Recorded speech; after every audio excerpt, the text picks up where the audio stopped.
Hello friends, this is Vandana. Welcome to exam Amrit. मैं Vandana exam Amrit YouTube channel पर आप सभी का स्वागत और अभिनंदन करती हूँ। फ्रेंड्स, हम पढ़ रहे थे सेल ऑर्गेनेल्स, जिसमें जो आज का हमारा टॉपिक होगा वह होगा राइबोसोम्स। राइबोसोम्स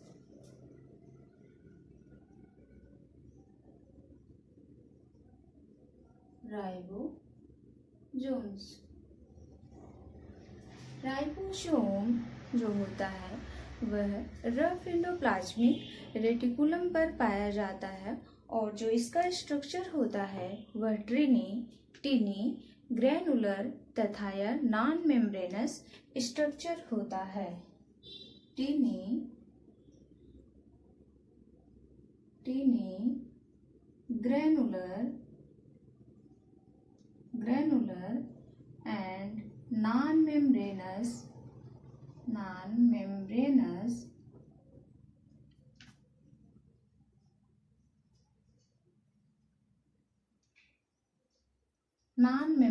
स्ट्रक्चर होता है। इसकी डिस्कवरी यह जो राइबोसोम होता है वह प्रोकैरियोटिक तथा यूकैरियोटिक दोनों सेल के अंदर पाया जाता है। It is found in prokaryotic cell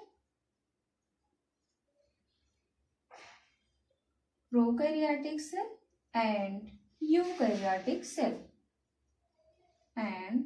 eukaryotic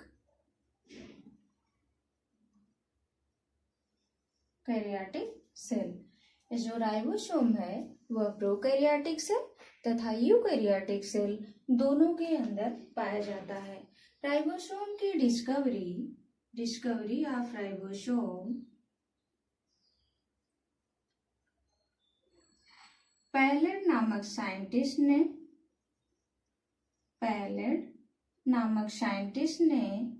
1955 में किया था।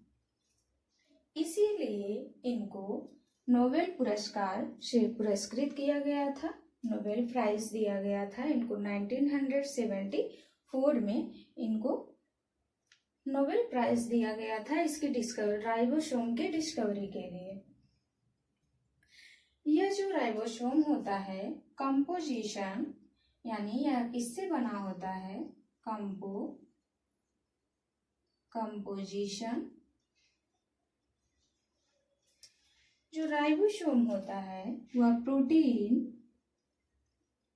प्रोटीन प्लस आरएनए यानी प्रोटीन तथा राइबोसोमल आरएनए से मिल करके बना होता है राइबोसोम। जो प्रोकैरियोटिक सेल होती है उनमें प्रोटीन की मात्रा तथा राइबोसोमल की मात्रा हाफ होती है, यानी 50% प्रोटीन होगी तथा 50% राइबोसोमल आरएनए होता है यूकैरियोटिक सेल के अंदर। यूकैरियोटिक सेल के अंदर इन यूकैरियोटिक सेल, जबकि प्रोकैरियोटिक सेल में प्रोटीन की मात्रा 40% प्रोटीन तथा 60% राइबोसोमल आरएनए यह होती है प्रोकैरियोटिक सेल के अंदर। प्रोकैरियोटिक सेल के अंदर यह इसकी मात्रा होती है। इसीलिए हम राइबोसोम को यह प्रोटीन तथा राइबोसोमल आरएनए से मिलकर के बना होता है, इसीलिए हम इसको राइबोन्यूक्लियोप्रोटीन पार्टिकल भी कहते हैं। इसलिए हम इसे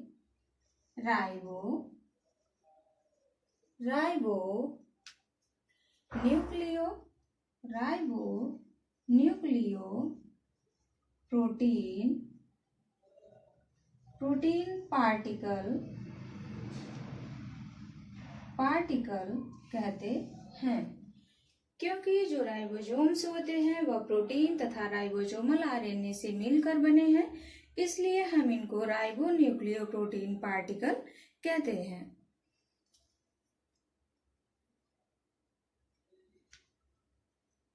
यह जो राइबोसोम होते हैं, यह साइज राइबोसोम यानी आरएनए जो है, जिसमें आरएनए है, आरएनए 3 प्रकार के होते हैं। हम इनको यहाँ बीच में लिख देते हैं अलग कलर की पेन से। आरएनए जो होता है, आरएनए यह 3 प्रकार का होता है। आरएनए, एमआरएनए तथा टीआरएनए। टीआरएनए जो आरएनए होता है वह प्रोटीन के साथ मिलकर के राइबोसोम का फॉर्मेशन करता है और इसी राइबोसोम के अंदर मैसेंजर आरएनए यानी एमआरएनए तथा ट्रांसफर आरएनए यानी टीआरएनए भी प्रेजेंट होते हैं। जो राइबोसोम होते हैं, आप इतना स्क्रीनशॉट लेना चाहें तो ले सकते हैं, इसे हम मिटा रहे हैं। जो राइबोसोम होता है, राइबोसोम साइज तथा सेडिमेंटेशन कोफिशिएंट के आधार पर इनको 2 भागों में बांटा गया है।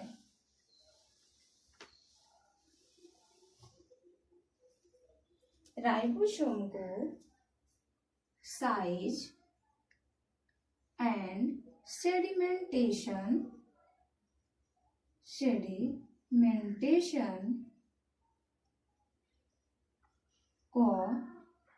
कोएफिशिएंट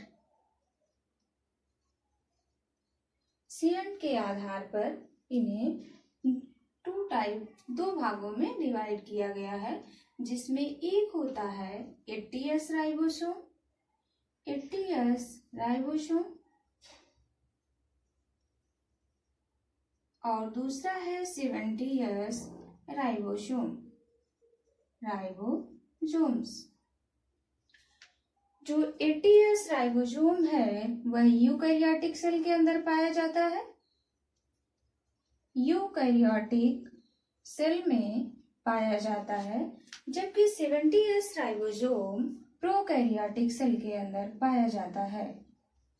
प्रोकैरियोटिक सेल के अंदर पाया जाता है। यह सेडिमेंटेशन कोफिशिएंट को हम हिंदी में अवसादन गुणांक कहते हैं। अवसादन गुणांक कहते हैं। और इसमें आपको ये देख रहे होंगे जो 80S और 70S लिखा हुआ है, तो यह यस क्या है, यानी यही जो सेडिमेंटेशन कोफिशिएंट है, इसी को हम श्वेटबर्ग यूनिट कहते हैं और श्वेटबर्ग यूनिट को हम यस से डिनोट करते हैं।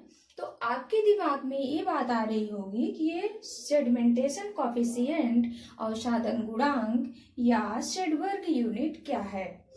तो फ्रेंड्स, जो मैग्नीशियम राइबोसोम है, वह राइबोसोम जब 2 प्रकार के हैं, यानी 80S है और 70S है, तो इस राइबोसोम को हम एक इंस्ट्रूमेंट की सहायता से हम इनको मेजर करते हैं। जब उस इंस्ट्रूमेंट को हम अल्ट्रासेंट्रीफ्यूज कहते हैं। अल्ट्रासेंट्रीफ्यूज में एक विशेष प्रकार की नलिकाएं होती हैं। अल्ट्रासेंट्रीफ्यूज इंस्ट्रूमेंट में जब हम राइबोसोम को रखते हैं और इस राइबोसोम को हम एक विशेष प्रकार के घोल के अंदर रखते हैं और उस यंत्र को हम इलेक्ट्रिक की सहायता से यानी विद्युत की सहायता से हम उसको एक स्पीड में घुमाते हैं। जब वह राइबोसोम की 80 के स्पीड पर वह उस बॉटम में बैठता है, जैसे यह है इंस्ट्रूमेंट आपका, और इसमें कुछ विशेष प्रकार की जैसे भी नलिकाएं लगी हुई हैं, इनके अंदर हम राइबोसोम को रख दिए और इसमें एक विशेष प्रकार का घोल है। इस घोल में जब हम इसको विद्युत धारा की सहायता से घुमाते हैं, तो जब यह इसमें एक स्पीड से घूम रहा है, तो जो राइबोसोम्स 80 की स्पीड पर इस तले में बैठ जाते हैं, उनको हम 80S राइबोसोम कहते हैं।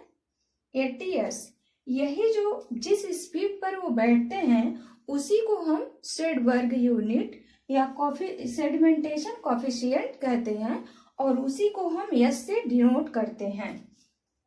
तो जो राइबोसोम 80 के स्पीड से बैठते हैं उनको हम 80S, और जो राइबोसोम 70 की स्पीड से नीचे तली में बैठते हैं उनको हम 70S राइबोसोम कहते हैं। इतना तो आपको कंफर्म हो गया होगा कि सेडिमेंटेशन कॉफिशिएंट या सेडबर्ग यूनिट क्या है। अब यह जो राइबोसोम होते हैं इसमें ये 2 सब यूनिट के बने होते हैं।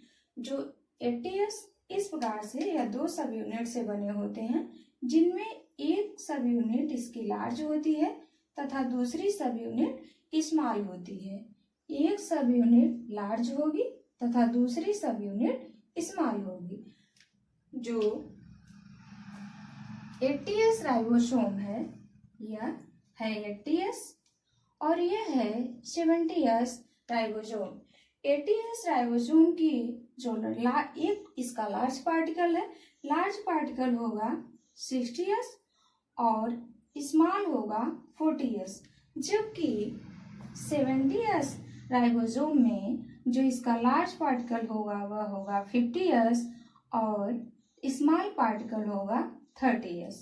अब आपको ये लग रहा होगा यदि इनको जोड़ दिया जाए तो ये 100 हो जाएगा, बट यहाँ हम मैथ नहीं प्रयोग कर रहे हैं, यहाँ हम बायोलॉजी पढ़ रहे हैं, इनको हम ऐड नहीं करेंगे क्योंकि ये 2 सब यूनिट हैं, एक लार्ज है और दूसरी स्मॉल है। टोटल यह एक राइबोसोम है, टोटल हम यह एक राइबोसोम है और यह भी टोटल एक राइबोसोम है और यह इनके 2 सब यूनिट से बना है। यह जो दोनों सब यूनिट हैं वह मैग्नीशियम आयन की हेल्प से, मैग्नीशियम आयन यहाँ पे इनको ज्वाइन किया होता है, यानी मैग्नीशियम आयन की सहायता से ये एक दूसरे को बाइंड किए होते हैं। और यदि हम मैग्नीशियम आयन के कंसंट्रेशन को घटा दें, यानी मैग्नीशियम आयन की सांद्रता को घटा देने के बाद पुनः हम उस इंस्ट्रूमेंट में यानी अल्ट्रा सेंट्रीफ्यूज इंस्ट्रूमेंट में इनको हम एक स्पीड से घुमाएं तो जो इनकी 2 सब यूनिट है, एक लार्ज है और एक स्मॉल है, यदि 80S राइबोसोम को हम उसमें रखते हैं और मैग्नीशियम आयन की कंसंट्रेशन को घटा देते हैं तो इसकी एक जो सब यूनिट है वह 60 के स्पीड पर तली में बैठती है और दूसरी जो है वो 40 के स्पीड पे। तो जो 40 के स्पीड पे बैठती है उनको हम 40S और जो लार्ज पार्टिकल 60 के स्पीड पर तली में बैठ रहा है उसको हम 60S कहते हैं। यानी इसको हम जोड़ेंगे नहीं क्योंकि वह इंस्ट्रूमेंट में एक अलग अलग स्पीड से वह तली में बैठ रहे हैं और उसी स्पीड से हम उनको डिनोट करते हैं और वह स्पीड को ही हम सेडबर्ग यूनिट कहते हैं। यानी 60S से बैठा और एक 40S से बैठा। इसी प्रकार 70S राइबोसोम में जो लार्ज पार्टिकल होता है वो 50 के स्पीड से तली में बैठता है, जबकि स्मॉल पार्टिकल जो होता है वो 30 की स्पीड पर तली में बैठता है। लेकिन यह तब होगा जब हम मैग्नीशियम आयन के कंसंट्रेशन को घटाएंगे तब, जबकि जब पूरी तरह से राइबोसोम होगा तब यहाँ मैग्नीशियम आयन के कंसंट्रेशन को घटाना नहीं होगा। जब उनके सब यूनिट को अलग करना होगा तो वहां पर मैग्नीशियम आयन की कंसंट्रेशन को घटाना पड़ेगा। यहाँ तक इतनी बात तो समझ में अब आपको आ गई होगी कि सेडिमेंटेशन कॉफिशिएंट या सेडबर्ग यूनिट क्या है, या इसे हम 80S या 70S राइबोसोम क्यों कहते हैं। इनका जो फंक्शन होता है, राइबोसोम का फंक्शन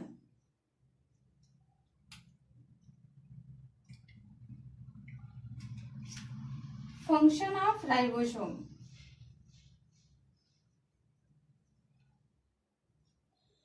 तो राइबोसोम का फंक्शन प्रोटीन सिंथेसिस यह प्रोटीन की सिंथेसिस करता है और इसीलिए राइबोसोम को प्रोटीन फैक्ट्री कहा जाता है। प्रोटीन फैक्ट्रीज कहा जाता है क्योंकि यह प्रोटीन का फॉर्मेशन करता है, इसीलिए हम इसको प्रोटीन की फैक्ट्री कहते हैं। और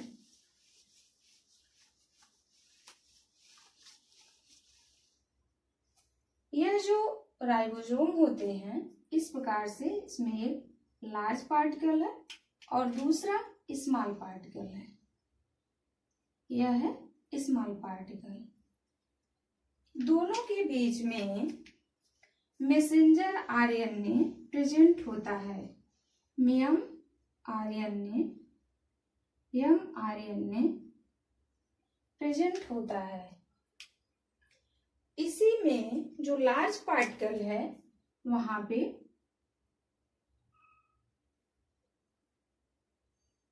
tRNA होता है।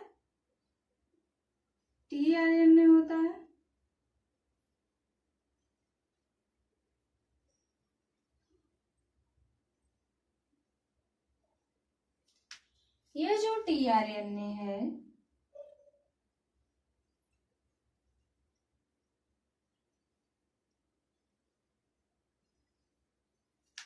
यह tRNA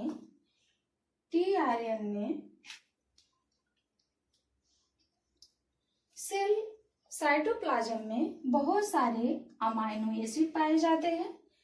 यह जो tRNA होता है अमाइनो एसिड को मैसेंजर आरएनए से जोड़ देता है। यह है tRNA। इसको कहेंगे हम tRNA और यह है mRNA। इस प्रकार से यह है लार्ज पार्टिकल और यह है स्मॉल पार्टिकल। यहाँ पे प्रेजेंट है mRNA। यहाँ आगे जब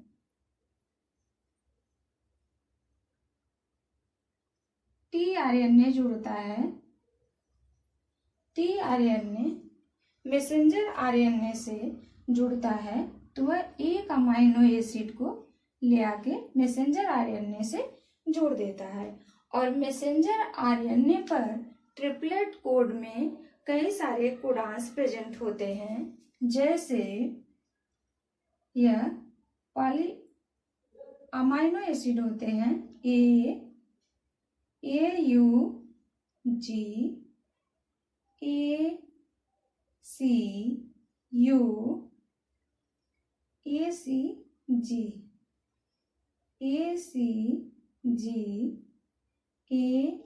AUG, UAA। इसी प्रकार से जो यह tRNA है, ट्रांसफर आरएनए है, इसमें भी 3 कोडान लगे होते हैं UAC। जो U होगा वह A से आके जुड़ेगा, AU से जुड़ेगा तथा C G से जुड़ता है। यह जो ट्रांसफर आरएनए है, जब एक ट्रांसफर आरएनए मैसेंजर आरएनए पे आता है तो वह एक अमाइनो एसिड को लेकर के आता है तथा उस अमाइनो एसिड को, यह हो गया मैसेंजर आरएनए, और ट्रांसफर आरएनए जो अमाइनो एसिड को लेकर के आया उसको मैसेंजर आरएनए पर जोड़ देता है। इस प्रकार से इसके बाद यह ट्रांसफर आरएनए यहाँ से बाहर चला जाता है।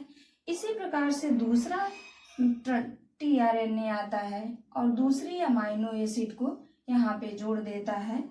इस प्रकार से एक इसकी लंबी श्रृंखला बन जाती है। इस बार पॉलीपेप्टाइड चेन बन जाती है या अमाइनो एसिड इस प्रकार से जुड़ते चले जाते हैं। जब यह अमाइनो एसिड या ट्रिपलेट फॉर्म में इसके कोड है या कोडान प्रेजेंट है और प्रोटीन की सिंथेसिस हो रही है, यानी पॉलीपेप्टाइड चेन बन रही है, लेकिन यहाँ पे एक कोडान है UAA, इसको हम स्टॉप स्टॉप कोडान या इसी को हम नॉनसेंस कोडान कहते हैं, नॉनसेंस कोडान कहते हैं। जब यह ट्रांसफर आरएनए इस पे आता है तो यह तुरंत वहां से इसको प्रोटीन सिंथेसिस को स्टॉप कर देता है, और जब यह प्रोटीन सिंथेसिस को स्टॉप कर देता है तो उसके बाद यह मैसेंजर आरएनए अलग हो जाता है, और जो इसके सब यूनिट्स हैं, लार्ज सब यूनिट्स अलग हो जाती है, स्मॉल सब यूनिट्स अलग हो जाती है, तथा इसमें ट्रांसफर आरएनए भी अलग हो जाते हैं। इस प्रकार से ये दूसरे से अलग अलग हो जाते हैं, यानी पृथक पृथक हो जाते हैं। इस प्रकार से यह इसमें प्रोटीन सिंथेसिस होती है, और नॉन स्टॉप कोडान के माध्यम से वह प्रोटीन सिंथेसिस रुक जाती है। नमस्कार दोस्तों, आज यहीं तक।